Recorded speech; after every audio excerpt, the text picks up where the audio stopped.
Assalamualaikum warahmatullahi wabarakatuh. Sahabat Lentera Dakwah yang dimuliakan oleh Allah Subhanahu wa taala. Puji syukur kita panjatkan kehadirat Allah.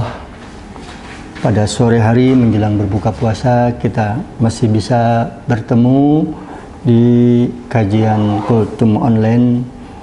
Semoga dengan pertemuan kita ya secara online ini senantiasa Allah memberkahi dan memuliakan kita. Juga di bulan Ramadan ini semoga Allah senantiasa meningkatkan keimanan kita, ketakwaan kita, serta Allah mengampuni dosa-dosa kita. Amin ya rabbal alamin. Sahabat Lentera Dakwah yang dimuliakan oleh Allah, Al-Quran yang telah diturunkan oleh Allah dan menjadi pedoman kehidupan manusia, dibawa risalahnya oleh baginda Rasulullah SAW, didakwahkannya, kemudian dilanjutkan oleh para sahabat-sahabat Rasulullah, para tabi'in, ihsan ila yaumiddin, para alim ulama, ya. Kemudian juga ditafsirkan oleh para ulama-ulama mufassir. Sesungguhnya Al-Quran adalah mukjizat baginda Rasulullah SAW yang paling utama. Di mana kemukjizatan Al-Quran tersebut? Terkait dengan kemukjizatan Al-Quran, bahwa tidak ada satu makhluk pun pada masanya, yakni masa Al-Quran diturunkan oleh Allah kepada junjungan baginda Nabi besar Muhammad SAW, yang saat itu banyak sekali para syair-syair, ya, orang-orang yang senantiasa mensyairkan, ya, lantunan-lantunan bahasa Arab yang itu sangat digemari di kalangan bangsa Quraisy. Tetapi saat Al-Quran diturunkan oleh Allah kepada junjungan baginda Rasulullah, dalam surat Al-Isra ayat 88, ya, Al-Quran menantang orang-orang Arab dan orang-orang Azam non-Arab untuk membuat semisal satu surat dalam Al-Quran. Itu tantangan yang pertama. Bahkan di sana disebutkan bukan hanya manusia, di dalamnya juga termasuk jin.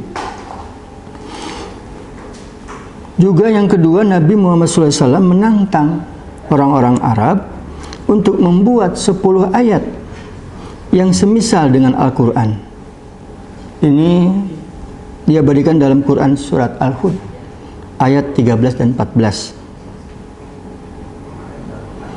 Bahkan terakhir Nabi baginda Nabi besar Muhammad SAW menantang mereka untuk membuat satu surat terpendek saja yang semisal Al-Quran. Ini diabadikan dalam surat Al-Yunus ayat 38 dan Al-Baqarah ayat 23.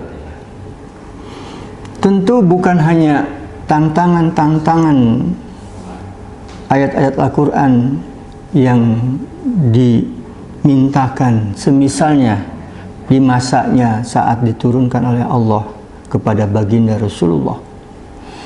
Tetapi Al-Quran saat ini, ya, yang sudah 14-15 abad berlalu, keorisinalannya masih terjaga karena Allah lah yang menjaga, ya, keotentikan Al-Quran.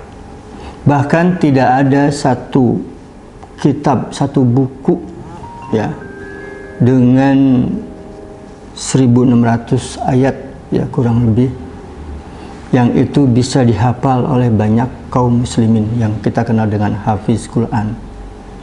Bahkan dengan hafiz Quran dan para ulama-ulama mufassir, ya, otentiksitas Al-Quran tetap terjaga.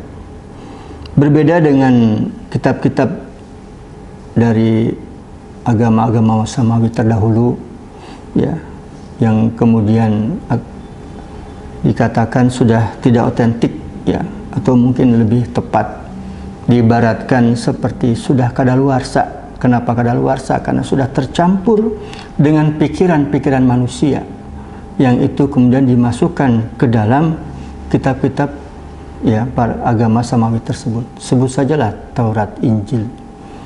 Maka kitab-kitab itu sudah tidak bisa digunakan. Justru Al-Quran datang untuk menyempurnakan kitab-kitab terdahulu. Diriwayatkan waktu itu Umar bin Khattab pernah membawa lembaran yang terbuat dari kulit unta, yang itu adalah merupakan kitab Injil. Kemudian Rasulullah menegur, seandainya Isa ya ada saat ini, maka dia akan mengikuti risalahku. Itu merupakan teguran, artinya buat apa harus membaca kitab ya yang sudah kadaluarsa sementara Allah sudah menyempurnakan Al-Quran. Jadi mukjizat Al-Quran itu sudahlah terjaga ya, keasliannya juga merupakan penyempurna dari ajaran-ajaran terdahulu yang sudah mengalami kerusakan karena ya pikiran-pikiran manusia. Belum lagi mukjizat Al-Quran saat ini ya sudah diterjemahkan dalam berapa banyak negara, dalam bahasa-bahasa ya, berbagai negara dicetak ya, bahkan saat terjadi peristiwa 9/11 peristiwa WTC ya 1911 ya, yang itu kemudian menjadi stigma negatif yang dilontarkan oleh media-media barat terkait dengan penganut ajaran Islam. Banyak orang-orang barat yang penasaran apa yang menjadi inspirasi dalam Al-Quran sehingga ya ada peristiwa 1999 dan 1911 peristiwa 1911 ya 9/11 ya, sehingga mereka banyak membaca Al-Quran ya, dan banyak bertanya kepada Islamic Center di berbagai negara-negara barat yang justru itu menjadi jalan ya bagi hidayah kepada mereka ya. Bahkan banyak cetakan-cetakan Al-Quran dibeli ya, tapi tentu juga ada kontroversial di dalamnya, misalnya dengan pembakaran Al-Quran. Tapi itu pun menunjukkan mukjizat dengan tindakan yang dilakukan ya, menimbulkan gejolak bagi umat Islam di dunia. Betapa orang-orang non-Muslim sangat benci kepada Islam dan ajaran Islam, bahkan juga Al-Quran, sehingga Al-Quran dinistakan. Tapi berbarengan itu reaksi umat Islam sangat ya, masif di seluruh dunia. Banyak sekali mukjizat-mukjizat Al-Quran, tentu keberkahan dalam membaca Al-Quran di bulan Ramadan ya, tilawatul Qurannya, kemudian tadarus Al-Qurannya ya, dibaca bersama-sama sehabis sholat tarawih ya, bergantian, yang satu membaca, yang satu menyimak. Bila ada yang tidak pas, maka yang satu mengingatkan. Itu yang disebut dengan tadarus ya. Bahkan kemudian juga mengkajinya ya, senantiasa pengkajian Al-Quran akan mendatangkan nilai keberkahan, kebaikan sekaligus keberuntungan manakala Al-Quran ya dijalankan dalam kehidupan ya, manusia di dunia ini. Selain keberkahan hidup di dunia ya, juga akan memberikan keselamatan kehidupan di akhirat. Sahabat lentera dakwah yang dimuliakan Allah Subhanahu wa taala, bahkan mukjizat Al-Quran jugalah yang menjadikan peradaban Arab yang sebelumnya merupakan peradaban orang-orang yang jahil, yang tersisihkan dalam masa ya, peradaban saat itu, di mana peradaban didominasi oleh bangsa Eropa dengan peradaban Rum, dan juga wilayah Asia Tengah dengan bangsa peradaban Persia ya.